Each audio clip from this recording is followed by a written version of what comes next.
Good afternoon.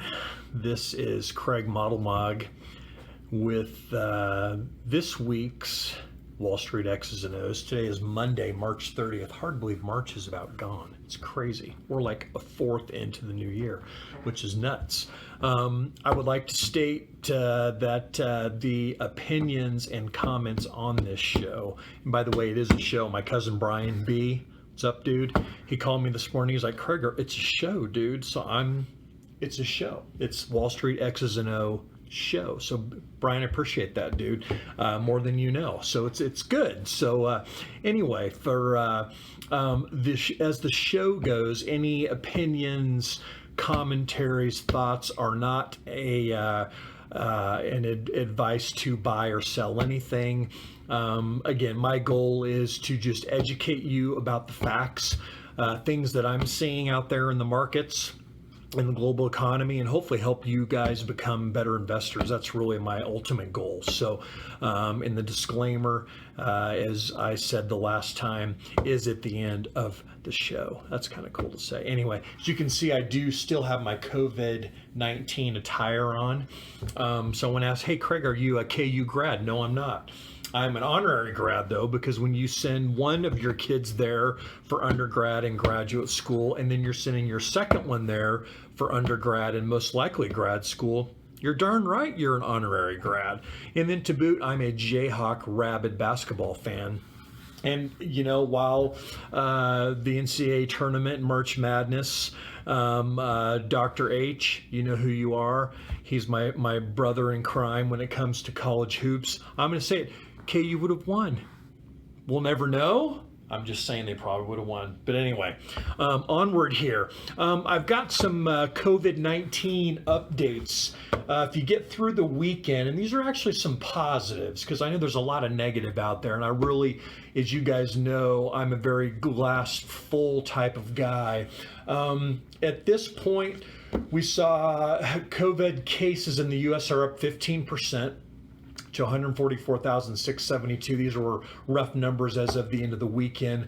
Globally, Johns Hopkins, in fact, if you really want a cool website, go to Johns Hopkins website. They've got a cool like global thing. It's pretty sweet. It's real time updates intraday. It's pretty awesome. It says the growth rate has dipped below 10% for the first time. It sits at about 745,000 cases, which is really good. So both are real positive signs.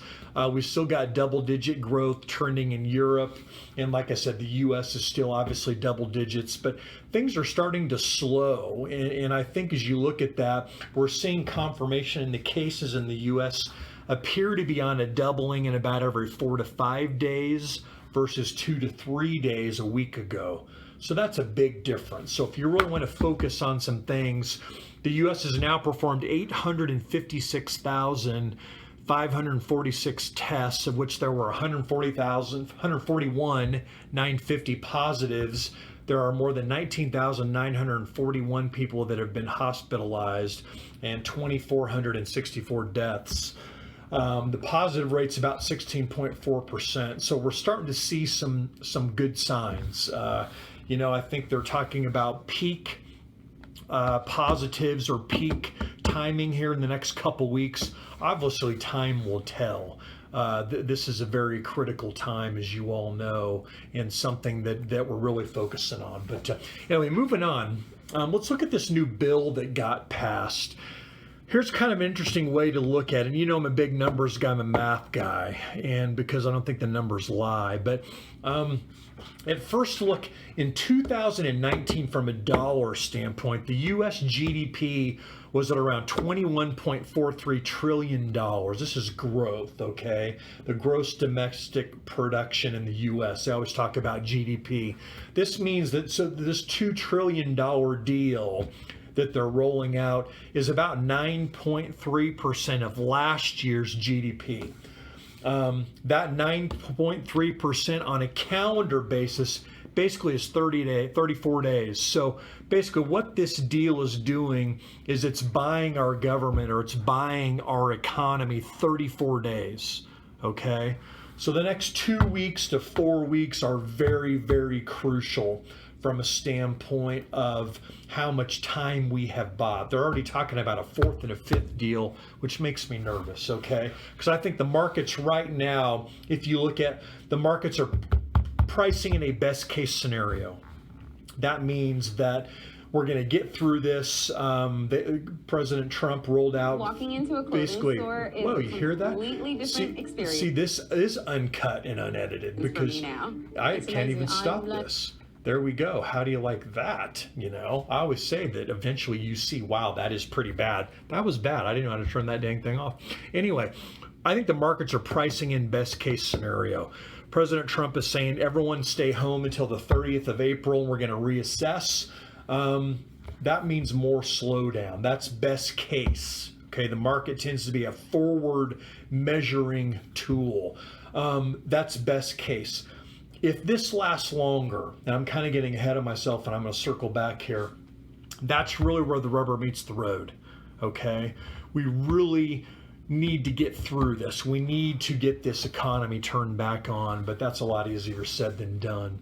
On to some other interesting points. The traditional balanced portfolio, which many of you are in, which is a 60-40 stock to bond, is only down for the fourth time in 75 years. Okay. The other three times, which that comes to a close as of right now, the other three times were August of 74, September of 02, and January of 09. So, you know, this is a very interesting dichotomy. That is the moderate investor, which is where many of you are at. You know, it's a very solid asset allocation, and this is only the fourth time in history where it's been negative. So obviously time will tell on how that plays out here. But I thought that was also an interesting kind of statistic here. Back onto this bill and the money that's going to be dished out here. Now the speculation comes on, what do we do with it? You know, am I going to keep it liquid? Am I going to save it? If you are Tanya, my wife and partner, she's a saver. She would say, do not spend it, save it, okay? On the other side of that coin, we have the spenders, okay? The kicker is where to spend it. Here's another interesting stat. I'm just full of stats today. Last week, MasterCard, Visa, okay? They track swipes. These are swipes with the credit card, which is spending. Swipes last week in the United States dropped 50%. 50. That's a big number, okay? People aren't spending. To me, I think with what you're going on between getting this money in your pocket, for those of you, if you're unfortunate to have been furloughed or lost your jobs, the unemployment route, they are really going to take care of people here, which is good. But again, it buys people a month. It buys the economy a month. This is where it really gets a little bit dicey, okay? What I'm going to focus on here next and moving on, a couple things I'm really dialing into. Oil. This is something that really still is not on the radar. And in doing more reading over the weekend, it's being advertised this is a spat between the Saudis and Russia. It's really not. This is Russia and the U.S. This is Russia kind of flipping the bird to the U.S. and saying, you know what, if we're all going to come together and we're going to reduce production, okay, Russia was saying we want the U.S.'s high cost producers to be the first ones to cut. We said, no way. They said, okay, up yours, in which I'm not going to really get out there and probably get in trouble with my wife and my mom for making a bad gesture. Russia said, we don't like this. So I think if we're going to work through an oil deal, it's really going to be between Russia and the U.S. here. Today, oil closed down at $20.28. That's where it's trading at this moment, which is a big deal. Okay. Historically, anytime there was a shock to the oil market, it really shocked the market. This is something that's going on, and we are not hearing about it because of COVID-19. We're not even hearing anything about the election, which I'm actually good with. Okay, but this COVID-19 is really masking And one of my clients said, Craig, you always touch your glasses a lot. As I get fired up and I move around, my glasses move around a little, so I have to readjust them. So my apologies. I'm trying to lessen my nervous tics, okay? I kind of have a little move on occasion. So anyway, back to oil. This is a big deal, okay? And we're not really seeing this discussed in the marketplace. And to me, this has a much bigger ramification long term than anything, okay? So that's one thing that, like I said, I really want to focus on. Secondly is treasury prices. The 10-year treasury note today closed at 0.67% on a yield for 10 years. So that is, you give the U.S. government your money. I'm going to buy one bond for 10 years. They're going to pay you 0.67%. Not a lot there, right? My bottom target on that is 0.6%, in which you'll probably see me doing a little bit of rebalancing on our treasury holdings because they made a huge run down. So another thing, I had another client say that when I threw my cards, it was like Johnny Carson. Here's the problem. This is extreme low budget, so there's no glass shattering. So you have to hear, there it is. So, hey, for the card throwers, there's the glass shatter, okay? Moving on here, GDP targets, peak to trough, my sources are telling me minus 25%. That is a really big number. Another thing I'm really eyeing, and I mentioned this briefly on my last video, was the corporate debt bubble. I'm calling it a bubble because there's more corporate debt in the marketplace now than any time in history. And I'm careful when I use the term bubble, but we have a lot of corporate debt out there. Those companies that are in good shape, those are not so good. If oil stays down, there are going to be a lot of oil and gas companies go out of business. Plan on it. That is going to put more pressure in this area of the marketplace. So that I'm really dialed in on. Isn't that fantastic? I love low budget. Secondly, let's look at the S&P. The S&P closed up actually 85 points today to finish at 26.65. I am still very conservatively allocated. People say, Craig, the market's running away from you. No, it's not, I promise. You got to hang in here with me. Right now, the markets are still 30% below their highs, okay? What is just starting to come out are the economic numbers, which will reflect the impact of this shutdown. That is what we need to pay attention to, okay? On Thursday of last week, we had an unemployment number of 3.2 million people unemployed. Prior to that, the most was like a million and change or something like that. I think 1.1 million in there, and that goes back to the 60s. They're talking a huge number of unemployed people impacted because of this shutdown, okay? My bottom on the S&P is around 2205, which prior to today would have been a downward move of 13.2%. My top on the S&P, and this is just math, okay? This is just a statistical viewing of the S&P, is 2672, which prior to today was an upside of 5.2. Today the market's closed up 3, so basically now my downside shifts to down more than 16.5%. That is something to look at, okay? We have to keep our eyes really focused on the markets. We have to not speculate, okay?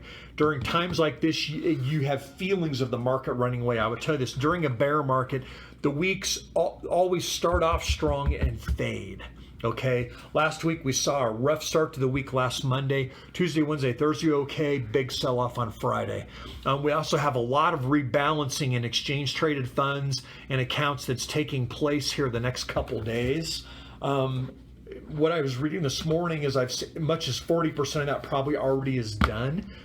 So I'm not sure it's going to be as big of an impact as we have seen in the past, but still, that is something to keep our eyes on. But again, I'm going to work really hard to keep pushing information out to you all, keep just reporting the facts, and help you guys focus on the facts, because at the end of the day, the fundamentals do win.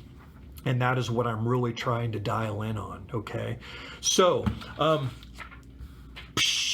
that's the last one. I only had 3 for the day. So anyway, for Friday, March 30th, Friday. Golly, I wish it was Friday. For Monday, March 30th. This is Craig Modelmog with another episode. See, it's episodes now. Dang, this is cool. Of Wall Street X's and O's.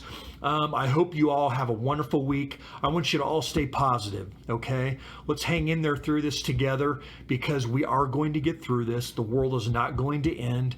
I have very high confidence in our government, despite what's going on. I have great confidence in corporate America, and that they have always really done a good job of growing their ways out of problems, as well as continuing to be leaders in the world.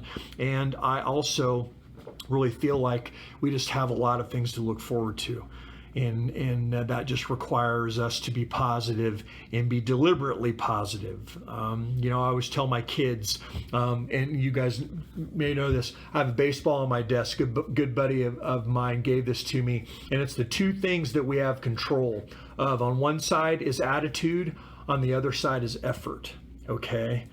That is how you hold a curveball. That's how I used to hold my curveball. Anyway, all we have control over is our attitude and effort. And I want to encourage you every day to get up and make yourself have a great attitude. In times like this, it is tough.